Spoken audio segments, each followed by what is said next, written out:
കേരള സ്റ്റോറിയുടെ രണ്ടാമത്തെ ഭാഗം.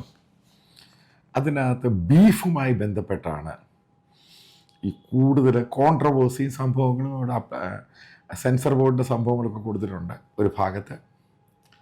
അപ്പോൾ അതുമായി ബന്ധപ്പെട്ടാണ് ഞാൻ ഈ വീഡിയോയിൽ പറയുവാൻ ഉദ്ദേശിക്കുന്നത്. ആദ്യം എൻ്റെ അഭിപ്രായം പറയാം. എമ്പുരാൻ എന്ന സിനിമയ്ക്ക് പ്രദർശന അനുമതി കൊടുത്തിട്ടുണ്ട് എങ്കിൽ ഈ പറയുന്ന കേരള സ്റ്റോറി 2 എന്ന് പറയുന്നത് പ്രദർശന അനുമതി കൊടുക്കണം. അതതിൻ്റെ മാന്യത എന്ന് പറയുന്നത്. കാരണം ജനങ്ങൾ കാണട്ടെ, ഒന്നും ഒളിച്ചു വെക്കേണ്ട ആവശ്യമൊന്നുമില്ല. Let see everyone what exactly this movie. ആ അഭിപ്രായക്കാരനാണ്. കാരണം ജനങ്ങൾ കാണട്ടെ, ഇന്നത് സെൻസറിൻ്റെ ആവശ്യമൊന്നുമില്ല. Let them see.